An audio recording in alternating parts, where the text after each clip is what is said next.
जन्मोजन्मी तुझा दास.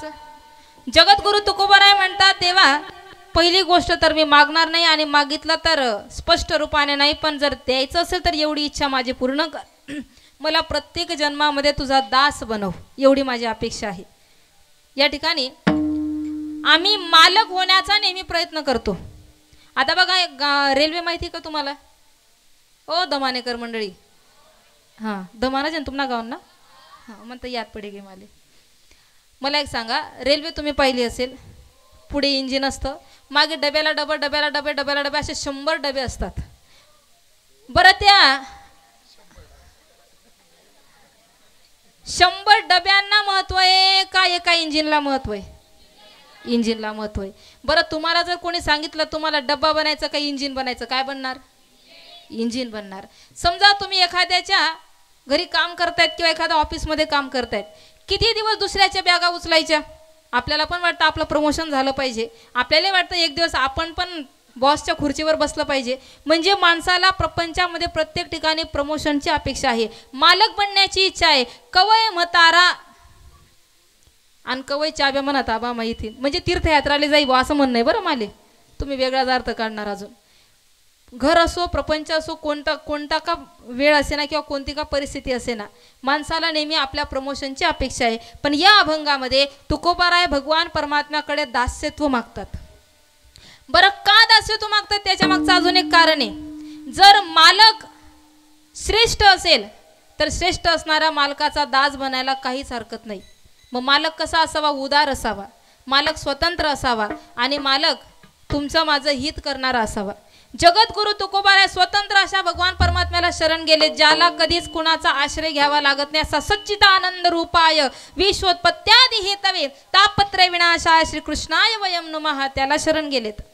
एवढंच नाही, तो देण्यासाठी उदार आहे. सेवितो हा रस वाटितो अनिका घ्या रे हो नका रानवरी, अशा भगवंताला तुकोबाराय शरण गेलेत. म्हणून हेची व्हावी माझी आस, जन्मोजन्मी तुझा दास.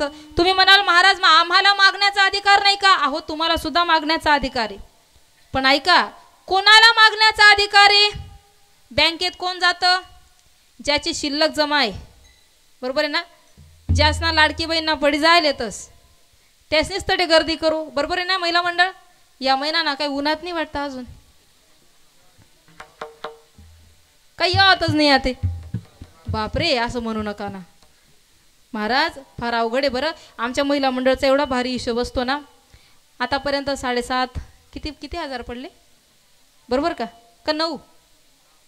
हां इथला पडी घ्यात या ना मग इथला टाकसू आणि इथला ग्रॅम तर करीच लयसू, हेच आमच्या डोक्यात असतं.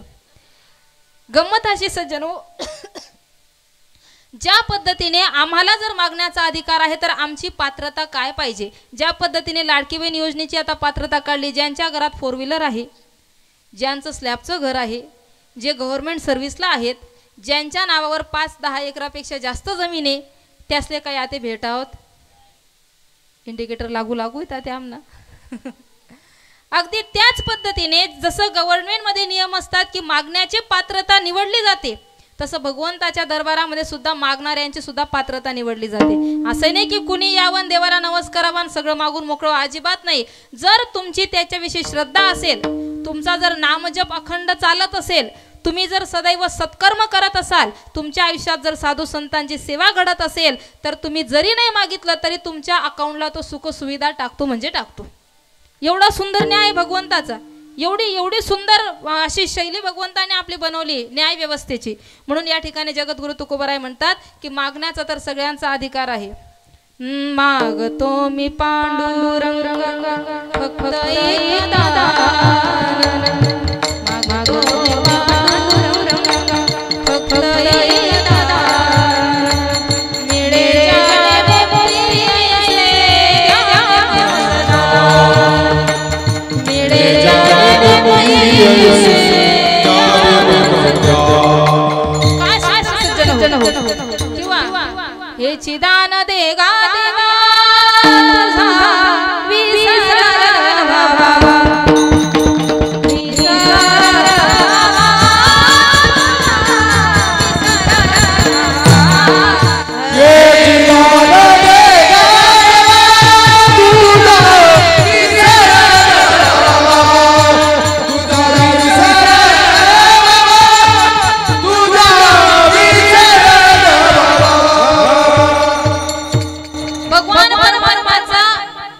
विसर बाबा अखंड स्मरण घडावं, यासाठी आम्ही काय केलं पाहिजे, सदैव नामस्मरण केलं पाहिजे. नाम संकीर्तनम यस्य सर्व पाप प्रणाशनम प्रणाम दुःख शमन हस्तम नमामि हरिम परम.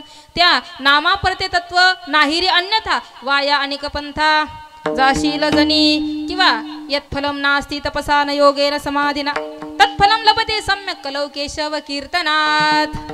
एकदा काय झालं, 2 मैत्रिणी एकत्र आल्या.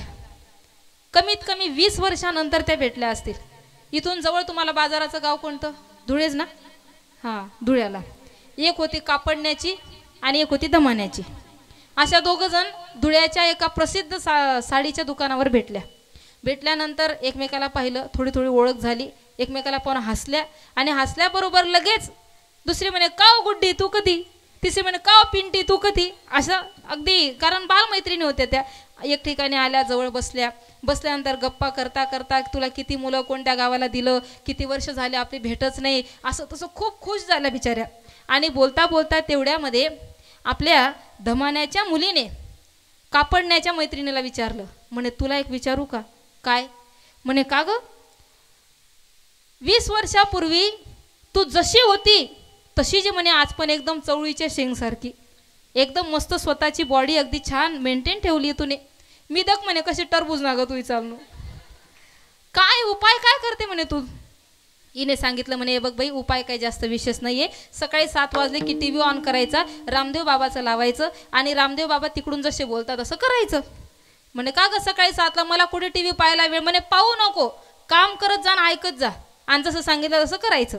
बरं, हिला रात्रभर झोप नाही. पहाटे 4 वाजेपासूनच उठबत चालू, तर केव्हा 7 वाजतील केव्हा 7 वाजतील. तेवढ्यामध्ये 6 वाजेला सासूबाईला जाग आली. सासूबाई म्हणे आय काय गुडबुड करते, लवकर मुलाचा डबा बनव. म्हातारी खाट्यावर पडून पडून बोलत होती. 80 किलोनी म्हातारी होती ती बी. बरं इकडे पतिदेव उठले, आंघोळीला गेले. तोपर्यंत या बाईने आपल्या मुलांचा टिफिन वगैरे बनवला, मुलांना तयार केलं, शाळेची बस आली, मुलं बसमध्ये बसून गेले. असं करता करता बरोबर 7 वाजले. 7 वाजेला तिकडून रामदेव बाबाचं ते कार्यक्रमाचं म्युझिक चालू झालं. या बाईचं चपात्या लाटण्यामध्ये लक्ष, अर्ध तिकडे लक्ष, आणि तिकडून रामदेव बाबा म्हणतात, जिनको जिनको वजन कम करना हो उनके लिए खास टिप, सांस को अंदर लो, सांस को बाहर छोड़ो, सांस को अंदर लो, सांस को बाहर छोड़ो. ती म्हणे इतलं सोपं आहे. आत्ताच लगेच गॅस बंद केला, कॉटवर झोपेलच होती म्हातारी. त्या म्हातारीचा हात धरला, टरटर ओढत बाहेर सोडून आली. अजून ओढत घरात आणलं, अजून बाहेर, अजून घरात, अजून बाहेर. ती म्हातारीला अटक येऊ येऊ करे. तेवढ्यामध्ये तिचा नवरा बाथरूम मधून निघाला. म्हणे का ग हे काय चालवले, ती म्हातारी मरेल ना. म्हणे मला वजन कमी करायचंय. रामदेव बाबाने सांगेले सास को अंदर लो सास को बाहर छोड़ो. सास को अंदर लो म्हणे ओ चक्रम, आई सास नहीं आई सास. सासों की माला पे सिमरू में पीका, सासों की माला पे, सासों की माला पे, सासों की माला पे सिमरू में पीका. प्रीतम का दोष सही है वो तो है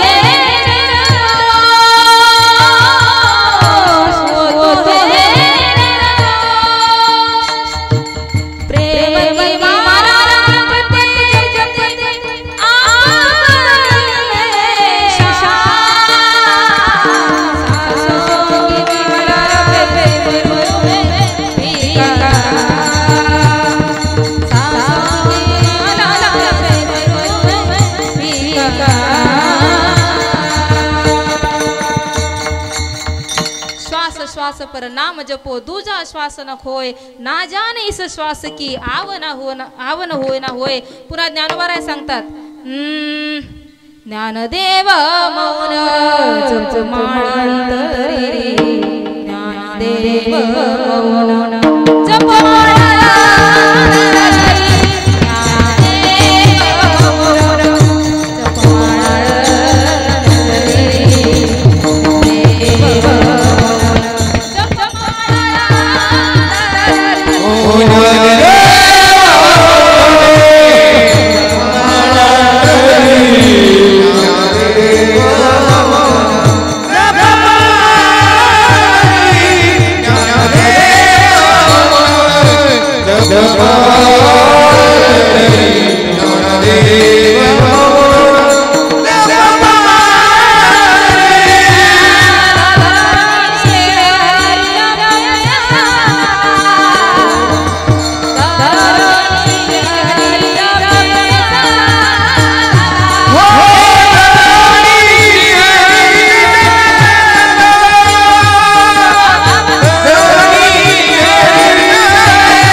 जपे सदा सदैव नामघोष, सदा नामघोष करू हरिकथा, तेने सदा चित्ता समाधान. तुकोबाराय म्हणतात देवा याच कारणासाठी, याच गोष्टीसाठी मी पुन्हा पुन्हा जन्म मागतो. घेईन मी जन्म याच साठी देवा, तुझी चरण सेवा पांडुरंगा. म्हणून हेची व्हावी माझी आस, जन्मोजन्मी तुझा दास. तुकोबाराया माझं दास्यत्व तुमचं कसं काय पूर्ण होईल किंवा कसं काय सफल होईल. कारण आधी तर जीवाचं लक्ष परमार्थामध्ये लागत नाही आणि लागलं तर टिकेल याची गॅरंटी नाही. म्हणून सत्संग का करावा त्याचं हेच कारण आहे. परमार्थ करण्याची प्रवृत्ती झाल्यानंतर ती प्रवृत्ती अखंड वृत्तीमय होण्यासाठी सत्संग करावा. अभंगाचं दुसरं चरण.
काही चुकोने दी हरी.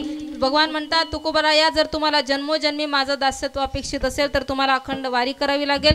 तुकोबरा म्हणतात त्यासाठीच म्हणतोय अखंड जया तुझी प्रीती मज देतयाची संगती. मग मी कमळापती तुझबा नाने कांटाळा म्हणून संत संग सर्व काळ अखंड प्रेमाचा कल्लोळ. एकदा सर्वांनी आनंदाने टाळी वाजवा मुखाने भजन करा विठोबा.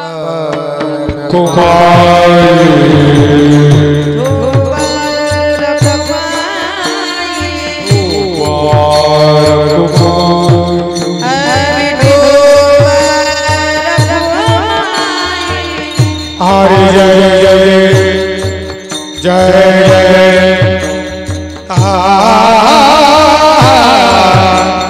हरि जय जय हरि जय जय हरि जय जय जय धोवार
भाग्योदयेन बहुजन्म समर्जितेन सत्संग मंचलवते पुरुषो यदा वै अज्ञान हेतुगत मोहमदांधकारम नाशम विदायत तो दयते विवेक.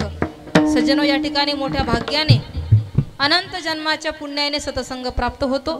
या पावन पवित्र असणाऱ्या आपल्या धमाण्या नगरीला संत कृपा प्राप्त झाली आणि संत कृपा झाली की भगवंत कृपा व्हायला वेळ लागत नाही. भगवंत कृपेचाच हा प्रसाद आहे की एवढ्या मोठ्या उत्साहाने आणि जल्लोषाने समस्त तरुण मित्र मंडळाच्या विशेष सहकार्यातून हा सप्ताह संपन्न होत आहे.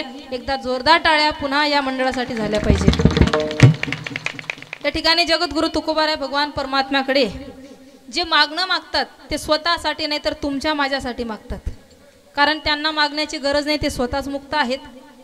ज्ञानोबारायांना सुद्धा ज्यावेळी मागण्याची संधी प्राप्त झाली तेव्हा ज्ञानोबारायांनीही जे मागितलं ते स्वतःसाठी नाही तर तुमच्या माझ्यासाठी मागितलं. जे खडांची व्यंकटी सांडो तया सत्कर्मी रती वाढो भूता परस्परे पडो मैत्र जीवांची. आणि आजही जगद्गुरु तुकोबाराय जे मागतायत ते तुमच्या माझ्यासाठी मागतायत. अभंगाचं शेवट. चंद्रभाग्य स्नान चंद्रभाग्य स्नान चंद्रभाग्य स्नान चंद्रभाग्य स्नान चंद्रभाग्य स्नान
चुको दे चुको दे चुको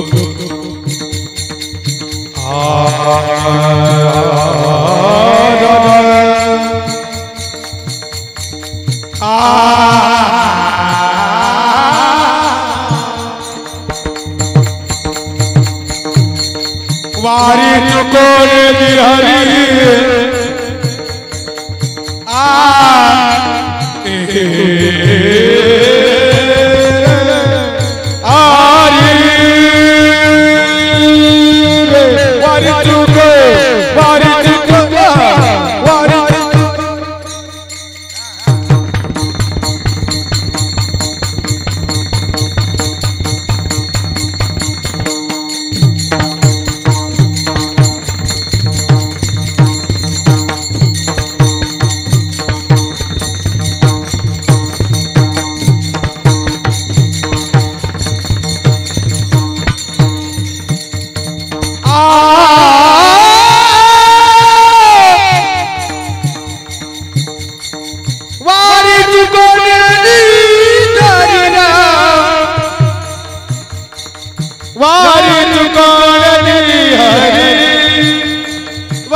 हरी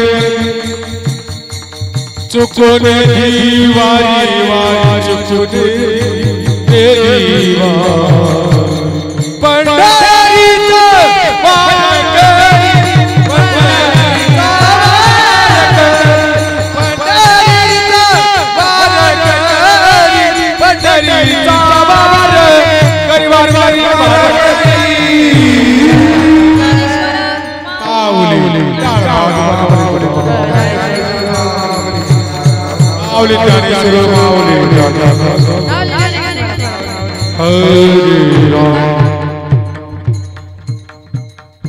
छत्रपती शिवाजी महाराजांचा जन्म सोहळा आणि त्या निमित्ताने छत्रपती शिवाजी महाराजांचे आभार व्यक्त करण्यासाठी आपण एका पोवाड्याच्या रूपाने किंवा शिवगीताच्या रूपाने छत्रपती शिवाजी महाराजांच्या जन्मोत्सवाच्या शुभेच्छा एकमेकांना देऊया आणि आनंद साजरा करूया. आहेत ज्यांनी विद्यार्थ्यांना नाश्त्याची व्यवस्था व्हावी यासाठी बिस्किटच्या पुढे किंवा सांगणार आहेत का? हां बरं. आणि जर अजून उद्याचा दिवस आहे, जर कोणाला पोह्याची सेवा घ्यायची असेल नाश्त्यासाठी तर ते सुद्धा तुम्ही देऊ शकतात. हां तसेच येत्या मे महिन्यामध्ये या ठिकाणी श्री संत तुकोबाराय वारकरी शिक्षण संस्था अंतर्गत शिबिर घेतलं जातं, जेणेकरून विद्यार्थ्यांना त्यांच्या आध्यात्मिक बलाची ऊर्जा प्राप्त व्हावी. यासाठी नेमकं सत्कर्म काय, अकर्म काय, माता पित्याच्या सेवेने काय लाभ प्राप्त होतो, संत सेवेचा काय फायदा आहे, आमची हिंदू संस्कृती काय आहे. बऱ्याच मुलांना आपला धर्मग्रंथ कोणता आहे सुद्धा सांगता येत नाही. हे दुर्दैव आहे आपलं. आणि इतर ठिकाणी जर पाहावं तर 3-3 वर्षाचे मुलं दिवसातून 3-3 वेळा प्रार्थना करायला जातात त्यांच्या धर्मक्षेत्राच्या ठिकाणी. आणि आपल्या मुलांना साधा धर्मग्रंथाचं नाव सांगता येत नाही. शोकांतिका आहे. म्हणून या आध्यात्मिक क्षेत्रामध्ये आपल्या लेकरांनी प्रवेश करावा. जरी त्यांना शालेय शिक्षणासाठी तिकडे वर्षभर राहणं शक्य नाही, पण कमीत कमी 1 महिन्यातील 15 दिवस का असेना या शिबिराचा आनंद मुलांना घेता यावा, यासाठी हा छोटासा आमचा उपक्रम असतो. गेल्या वर्षी आपला हा जो विद्यार्थी इकडे बेटा काय नाव तर आपल्या गाव हेच गाव ना, हां आपल्या गावाचंच हे लेकरू आहे दर्शन. गेल्या वर्षी दर्शन या शिबिरामध्ये होता. जेवढे मुलं आहेत ते सगळे सुद्धा शिबिरमध्ये होते आणि त्यावेळी त्या लेकरांची मैत्री झाली. वास्तविक पाहता पुणे सारख्या सिटीमध्ये राहणारा मुलगा या क्षेत्राकडे वळणं, मला तर वाटतं 75% आम्हालाही वाटत नव्हतं की तो वारकरी क्षेत्रामध्ये प्रवेश करेल, पण दर्शनची तयारी झाली. आणि म्हणून पुण्यापासून आळंदीजवळ असल्यामुळे आळंदीच्या वारकरी शिक्षण संस्थेमध्ये त्याच्या मातापित्यांनी त्याला पाठवलं. आज ते लेकरू सुंदर असं गायन करतं, हरिपाठ पाठ केला, गीतेचा 15वा अध्याय पाठ केला. अशा पद्धतीने त्या मुलाची तयारी चालू आहे. तर अशीच लेकरं आपल्या गावातून पुढे सुद्धा घडत राहावे आणि आपल्या संस्कृतीला जेणेकरून तडा जाणार नाही यासाठी आपल्या मुलांचं आचरण शुद्ध व्हावं, अशी जर तुमची अपेक्षा असेल. बघा मी एक विश्वासाने सांगेल, तुमचा मुलगा डॉक्टर होईल, इंजिनियर होईल, वकील होईल याची गॅरंटी नाही, पण तुमचा मुलगा चांगला भारतीय नागरिक बनेल याची गॅरंटी मात्र नक्की.